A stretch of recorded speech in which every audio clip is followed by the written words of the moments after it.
நமக்கு ஒரு முடிவு செய்யவில்லை என்று சொன்னால் இந்த குப்பைகளை நாங்கள் இங்கேதான் கொட்டுவோம், நாங்கள் கொட்டுவதை யாரும் தடுக்க முடியாது என்பதாக நீங்கள் நினைத்துக் கொண்டு இருந்தீர்கள் என்று சொன்னால் ஊராட்சியில் திருப்பூர்ல உள்ள அனைத்து மக்களுமே ஒன்று கூட்டி அந்த மாநகராட்சியினுடைய கட்டடத்துக்கு முன்னால் குப்பைகளை கொட்டுவதற்கு நாங்கள் உறுதி கொடுப்போம் என்பதாக நாங்கள் உறுதியிட்டு சொல்லுகிறோம்.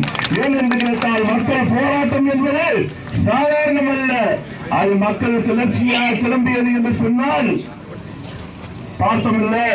1000 நாட்களுக்கு மேலாக விவசாயிகள் தங்களுடைய உரிமைகளை இழக்கக்கூடாது என்பதற்காக வேண்டி டெல்லியினுடைய எல்லையில எத்தனை நாட்கள் போராடினார்கள். தடுத்து நிறுத்த முடிந்ததா? தடுத்து நிறுத்த முடியாது. இந்த போராட்டம் இந்த உடனடியாக அவசியத்தோட முடிஞ்சு போயிடும். அதனால நாம இதோட இந்த மக்களை ஒதுக்கிறோம். அப்பவும் கூட இப்ப நம்ம ஜனநாயக அடிப்படையில் நின்று போராடிக்கிட்டு இருக்க சகோதரர்களே, நாம் நினைத்தோம் என்று சொன்னால் இந்த காங்கிரஸோடு மறைக்க முடியும். ஆனால் நாங்கள் சட்டவிரோதமாக நாங்கள் போராட மாட்டோம். புனிதவர்கள் எதற்கும் இந்த மக்கள் எப்பொழுதுமே நாங்கள் ஒடுங்கி ஓரத்தில் ஒடுங்கிவிடுவோம் என்பதாக நினைத்துக் கொண்டிருக்கிறார்கள்.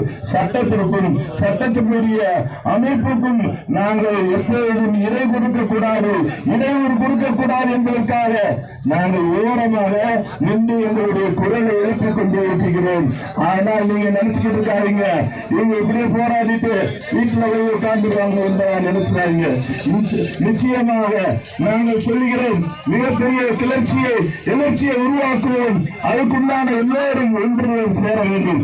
இப்பொழுது சேர்ந்திருக்கக்கூடிய இந்த கூட்டம் இன்னும் கூடும், இன்னும் கூடிக்கொண்டே இருக்கும். அதே நேரத்தில் நீங்கள் எப்போது இந்த குப்பையை கொட்டாமல் நிறுத்துகிறீர்களோ அதுவரை இந்த கூட்டம் கூடுவோம். நிச்சயமாக மாநகராட்சி நிர்வாகமே உங்களுக்கு எச்சரிக்கை செய்கிறோம். இதோடு நிறுத்திக் கொள்ளுங்கள். இல்லை என்று சொன்னால் உங்களுடைய வீட்டுக்கு முன்னாடி வந்து நிற்போம். எங்க வீட்டுக்கு போறாங்க என்று உங்களுடைய வீட்டுக்கு முன்னால் நிற்போம். உங்க வீட்டுக்கு முன்னால் குப்பையை கொட்டுவோம். இதோடு நிறுத்திக் கொள்ளுங்கள் என்பதாக சொல்லிக்கொண்டு மாநகராட்சி நிர்வாகத்தை நாங்கள் வன்மையாக கண்டித்து நிச்சயமாக எங்களுடைய கட்சியின் சார்பாக எஸ்டிவியின் கட்சியின் சார்பாக இன்னும் இது போன்ற கூட்டத்தையும் நாங்கள் கூட்டி மாநகராட்சி நிர்வாகத்துக்காகவும் சரி மாவட்ட கலெக்டர் ஆபீஸுக்கும் நாங்கள் ஒன்று கூடி எல்லோரும் எல்லா கட்சிகளும் இணைந்து இன்னும் இது போன்ற கூட்டத்தை வீரியப்படுத்த வேண்டும் என்று கேட்டுக்கொண்டு வாய்ப்பு நன்றி கூறி விடைபெறுகிறேன். நன்றி. அடுத்ததாக